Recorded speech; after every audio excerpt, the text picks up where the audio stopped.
Yumi Celia est avec nous pour en parler. Dans La Nuit des ours, il y a Rester vivant, qui est une sorte de mini-festival dans le festival. Moi, je le vois un peu de cette manière.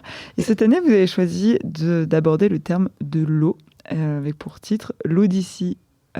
Non, pardon, faut que je lise mes notes. Avec pour titre l'Odyssée à l'au-delà, parce que l'eau, c'est la vie. Alors déjà, Yumi, comment ça va à quelques jours de La Nuit des ours ? Eh ben, on est en train de courir de partout. On aimerait pouvoir être une force tranquille comme l'eau, mais c'est pas toujours facile. Cette année, pourquoi est-ce que vous avez choisi de vous concentrer sur l'eau avec Rester vivant ? Pourquoi vous avez choisi cette thématique aquatique ? Alors en fait, tous les ans, on a une thématique un peu différente. Donc on avait commencé avec la biodiversité il y a 2 ans. Et l'année dernière, on a fait une petite pause. On s'était concentré sur juste une après-midi pour réfléchir sur c'est quoi un événement écologique. Et là, c'est le thème de l'eau. J'ai l'impression qu'il y a cette année plein de choses qui convergent vers l'eau. C'est l'année, il y a plein de l'année des C'est l'année océans, internationale des des glaciers, l'année des océans aussi, voilà. ouais, tout à fait. Et voilà, il y a plein d'appels artistiques, scientifiques sur le thème de l'eau.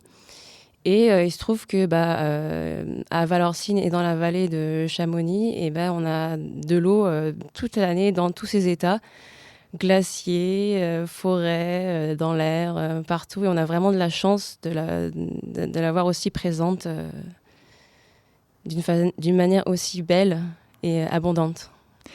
Et justement, Rester vivant, cette année, c'est 3 jours. Donc, vous avez un format qui est un peu spécial, parce que du coup, c'est des balades, des tables rondes, des représentations artistiques.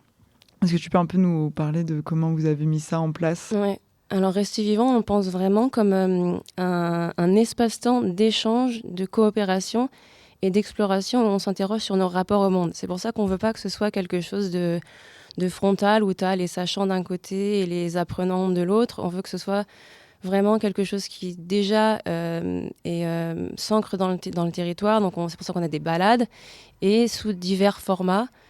Cette année, on a vraiment fait 3 matinées où c'est des balades avec des thématiques différentes. Il y a une thématique où c'est vraiment pour découvrir comment est gérée l'Odyssée. Une deuxième balade, c'est plutôt la poétique de l'eau. Et une troisième balade, c'est le côté quelle voix on donne à l'eau à travers la littérature. Et on a aussi des tables rondes, mais des tables rondes où on veut vraiment que ce soit des échanges, des discussions, où on interroge vraiment notre lien à l'élément eau sous toutes ses formes. Et ça s'entend un peu dans le titre quand vous dites l'Odyssée à l'au-delà. Donc, évidemment, il y a l'au-delà, c'est le petit jeu de mots. Mais c'est surtout l'Odyssée, on s'ancre vraiment dans le territoire et on réfléchit aussi par rapport aux enjeux de l'eau. Je le mentionne parce que vous avez une table ronde avec Dina Ionesco, qui est spécialiste asile, migration et climat à l'Agence des Nations Unies pour les réfugiés. Moi, je me suis demandé comment c'était un peu fait le contact, fait l'idée d'avoir cette personne pour venir intervenir. Avec Dina, en fait, je l'ai rencontrée au Jardin des Butch à Butch, qui est une des associations partenaires de Rester Vivant. Les autres assos, c'est le Festival Une et la Petite Université. Et on s'est rencontrés au Jardin des Butch à Butch et on a eu plein de discussions super intéressantes sur plein de sujets. Et j'ai appris que voilà, elle travaillait sur l'immigration et notamment les flux de personnes qui sont impactées à travers les changements climatiques par les conséquences au niveau du cycle de l'eau, inondations, montée des eaux et après tous les grands voyages qu'il faut faire à travers les océans, etc.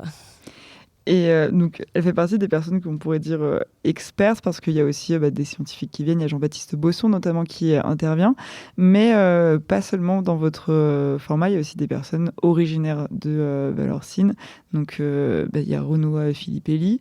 Il y a aussi Jérémy Vallas, qui vient, le maire de Valorcine. Donc ça, c'est le premier jour, donc le mercredi 6 août. Mercredi 6 août, le matin. Ça, c'est l'Odyssée. Donc, c'est vraiment une balade le long de l'eau Noire avec des entre guillemets experts locaux de comment est gérée l'eau à Valorcine et dans la vallée. Et on a aussi une quatrième personne qui s'est rajoutée, c'est Daniel Freeman, qui est spécialiste des réseaux et des sources.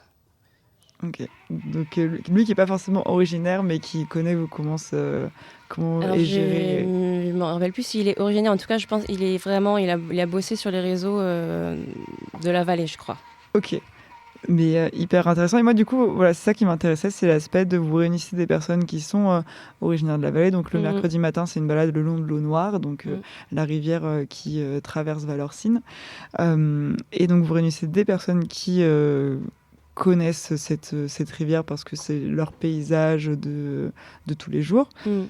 Et on va avoir des personnes qui vont venir intervenir sur ce thème de l'eau avec une vision plus scientifique ou avec ces thèmes-là. Et donc, du coup, vous avez ces 3 journées. Donc, celle du mercredi, l'eau d'ici jusqu'à l'au-delà. Le jeudi 7 août, c'est Agir pour l'eau. Mhm.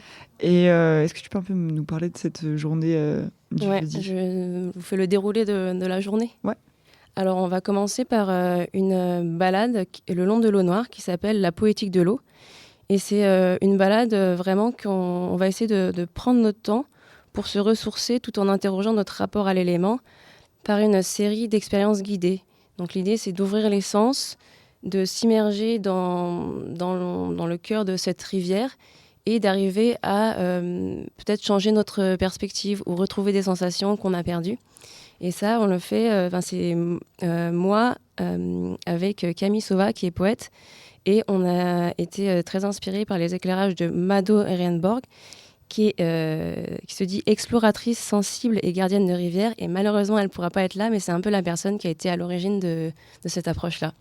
Qui est une approche, du coup, très artistique au final aussi de la Je thématique. dirais sensorielle, c'est comme une balade empathique. Voilà, donc on se balade et on rentre à l'intérieur de soi pour voir quel lien à l'intérieur on a à l'eau. Et c'est pour ça que c'est dans le thème de agir pour l'eau, parce qu'il y a agir, ça peut être agir vers l'extérieur et agir vers l'intérieur. Et donc on commence par agir vers l'intérieur avec la balade de la poétique de l'eau. Génial. Et si on veut participer justement à Rester Vivant, comment ça se passe exactement? Il faut aller s'inscrire sur le site de la Nuit des Ours en amont. Ouais, alors sur le site de la Nuit des Ours, vous trouvez, au début, il y a une espèce de table des matières. Vous cliquez sur Rester Vivant et là, il y a tout le programme de Rester Vivant qui se déroule avec chaque proposition. On peut réserver, enfin, il faut s'inscrire, voilà, pour nous dire que vous êtes là. Et en fait, c'est gratuit pour tous les adhérents et les adhérentes des associations partenaires. Donc la Nuit des Ours, la Petite Université de Chamonix, le Butch à Butch et le Festival Une. Et c'est possible d'adhérer pour l'occasion. La Nuit des Ours, c'est 10 euros. Donc 10 euros et vous pouvez participer à tout. Voilà. Et donc, là, j'avais pas fini pour la journée du... Oui, vas-y, je Voilà, te laisse finir de c'est détailler. vraiment une journée, ça va être une balade, on l'imagine en journée continue. Donc la balade le long de l'eau Noire, ensuite un pique-nique quelque part en chemin où il y aura une installation artistique, c'est une œuvre aquatique et sonore qui est une roue d'une artiste qui s'appelle Emma Dusson. Et ensuite, on marche directement, pour ceux qui sont là le matin, jusqu'à la table ronde qui s'appelle Des voix pour l'eau. Et là, c'est une table ronde sur les dynamiques collectives et nouvelles façons de penser juridiquement aussi notre gestion et comment intégrer en fait les éléments naturels, le fleuve, les glaciers, à notre, je sais pas comment dire, au fonctionnement de la société.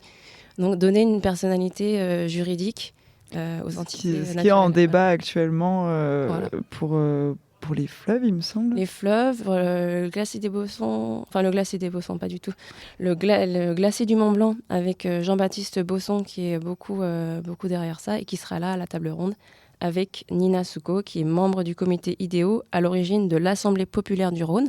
Et ça a été une initiative intéressante parce qu'elle est transfrontalière, donc entre la France et la Suisse. Génial. Et tant qu'on est sur le programme, est-ce que tu peux aussi nous parler de la journée du vendredi? Oui, alors le vendredi 8, la journée, on l'a appelée Nous sommes l'eau. Et la balade, ça va être une randonnée littéraire qui s'appelle Voix d'eau, Voix d'eau. Et ce sera le long du torrent de Bérard. Et ce sera une balade ponctuée de lectures, dialogues et performances in situ. Donc une marche poétique, scientifique, politique, accessible à tout le monde, avec un pique-nique possible en fin de rando, et avec 3 personnes. Donc Kitri Magnard, qui est apprentie libraire et militante pour l'eau. Morgane Segui, qui est écrivain, designer, activiste, qui aura aussi une rencontre littéraire au fil de l'eau le 6 août au soir. À la librairie sauvage. À la librairie sauvage, du coup. Et Romain Collier, qui est historien amoureux des glaciers. Et Romain Collier, c'est la personne qui fait la conférence sur le rapport à la nature à Argentière le 6 août. D'accord. Donc il y a plein de choses qui se passent en même temps et c'est cool. Et on aura aussi un stand de livres avec la librairie sauvage qui sera présente sur tous les 3 jours de Rester Vivant. Génial. Si vous voulez aller plus loin. Voilà. Je crois qu'on a fait le tour un peu de Rester Vivant. Est-ce que tu veux nous toucher 2 mots sur la Nuit des ours avant qu'on conclue cette interview ? Oui, ok. Alors, la Nuit des ours, il y a énormément de choses cette année encore. Et peut-être recentrer sur comment ça a commencé. À la base, c'était juste une grande balade nocturne sur les chemins de Valorcine qui sont décorés et par groupe de moins de 50 personnes. Donc il y a plusieurs groupes qui partent sur les chemins et qui vont voir donc, à tour de rôle des spectacles différents de nuit. Et à partir de là, ça s'est amplifié, voilà. Et on a eu Bruno Boussagol qui est venu un peu nous parler de la Nuit des ours et qui disait le but c'est de réunir les gens, mais on les réunit les gens en petits groupes. Et justement, parfois, vous avez pas mal de monde qui passe à la Nuit des ours, mais on s'en rend quasiment assez peu compte parce que finalement on est toujours en petits groupes, en petits ateliers, etc. Et c'est assez agréable. Et ça permet aussi de bien profiter de ce qu'on fait, et même pendant la nuit elle-même, quoi. On se rend pas compte qu'on est quasiment 200 personnes à vadrouiller. Et l'idée par rapport au festival écologique sur lequel on a mené une réflexion collective avec plein d'autres organisateurs et organisatrices de la vallée, pour nous, c'est ce qui rassemblait en fait les gens qui venaient d'horizons variés, de l'UTMB à la Nuit des ours, on va dire, c'est que ce qui est important dans ce genre d'événement, c'est de rassembler les gens, oui, mais aussi que les gens puissent se rencontrer. Et nous, notre point de vue, c'est de dire qu'on a plus de chances de se rencontrer si on est en petit groupe que si on est noyé dans une masse de gens. Voilà. Super, merci beaucoup Yumi d'être venue nous présenter Rester Vivant. Donc je rappelle que le festival de la Nuit des ours, c'est du 5 au 12 août, mais que Rester Vivant, c'est du 6 au 8 août. Donc voilà, n'hésitez pas, vous pouvez donc aller vous inscrire sur le site sur le Hello Asso de la Nuit des ours pour réserver vos places. Yumi est toujours avec nous parce que pendant la Nuit des ours, il y a aussi un événement très particulier qui va se dérouler, c'est la Biennale de Gaza. Valorcine va accueillir un des pavillons de cette biennale. Yumi, est-ce que tu peux un peu nous en parler, nous expliquer le principe ? Alors en fait, le pavillon français de la Biennale de Gaza, c'est la Nuit des ours qui a répondu à un appel lancé par un collectif d'artistes de Gaza le 20 novembre 2024. Et depuis, il y a Bruno qui a répondu à l'appel et il y avait un dialogue qui s'est installé. Et au final, on va accueillir donc, le pavillon français de la Biennale de Gaza à Valorcine, autour du bâtiment des Mélèzes qui est à l'abandon. Et c'est-à-dire il va y avoir beaucoup d'œuvres donc, tout autour de ce bâtiment.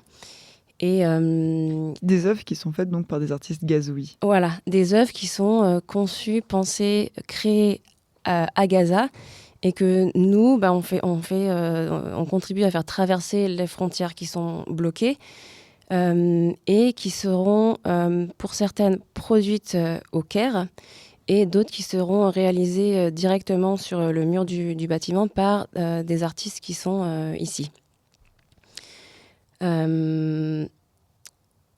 Voilà. Est-ce que tu peux peut-être un peu nous parler des artistes du coup qui vont, ceux qui vont venir ou ceux qui ont des œuvres qui seront présentées ?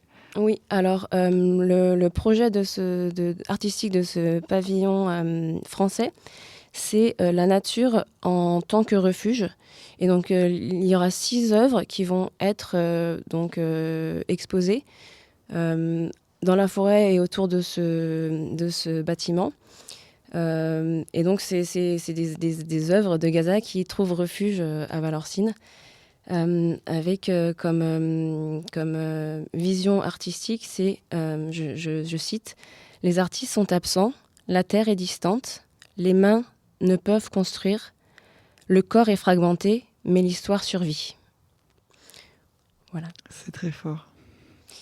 Et donc, on va avoir l'inauguration de cette biennale le 11 août à 17h au Mélèze, donc à Valorcine, c'est place de la Gare à Valorcine.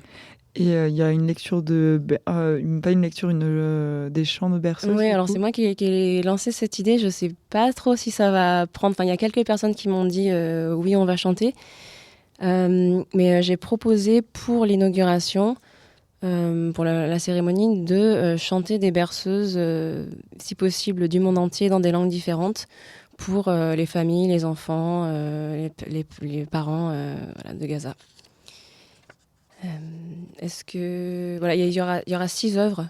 Oui, est-ce que tu peux nous en parler Alors, c'est un peu difficile d'en parler sans les voir, mais vous viendrez les voir à l'inauguration, j'espère.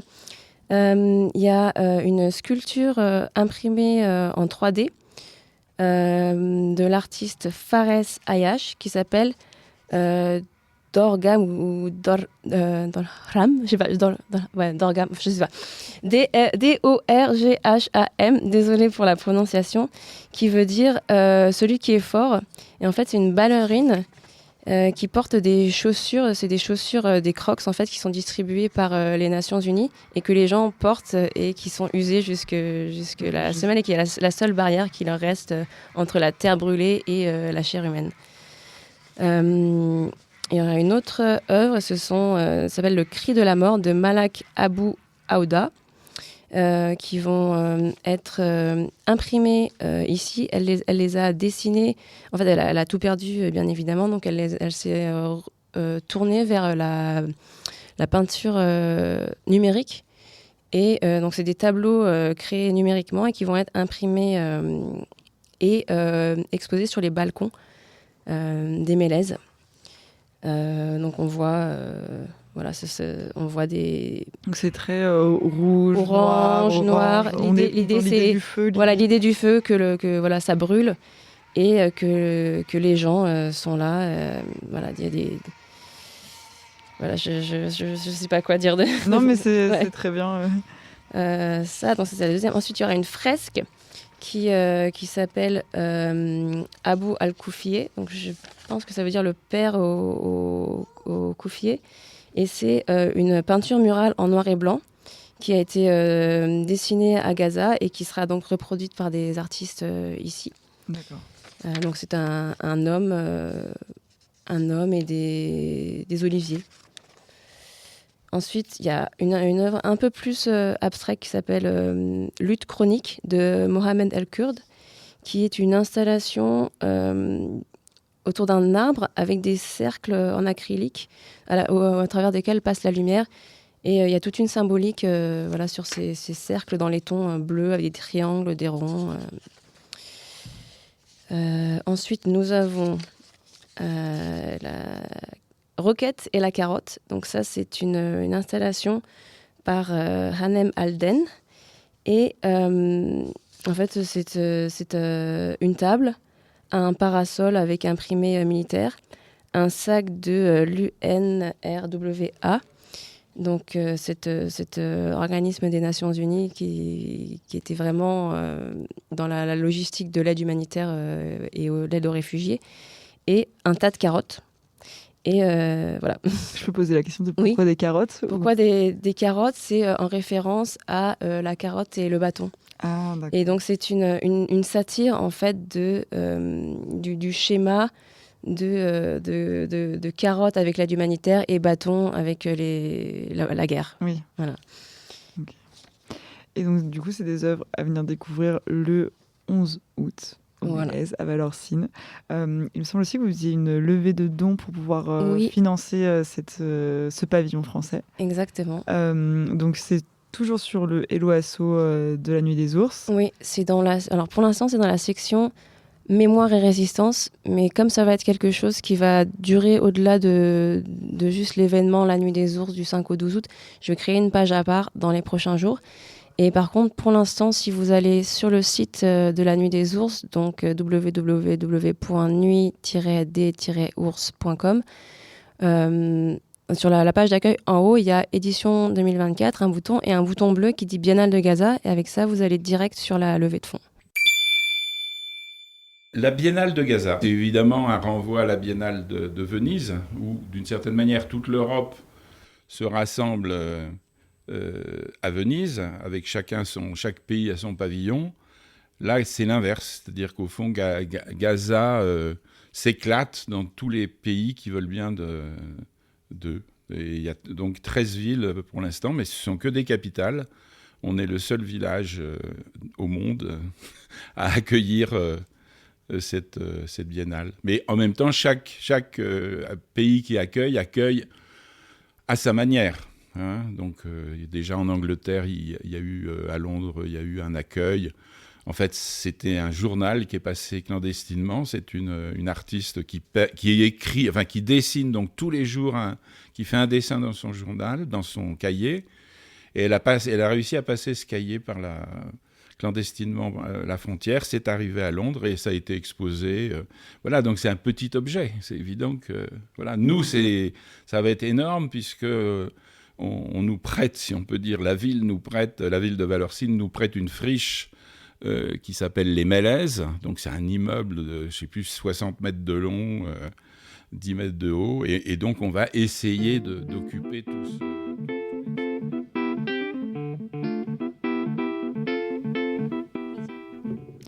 C'était Bruno Boussagol pour parler de la Biennale de Gaza, donc, qui se déroulera à Valorcine pendant la Nuit des Ours.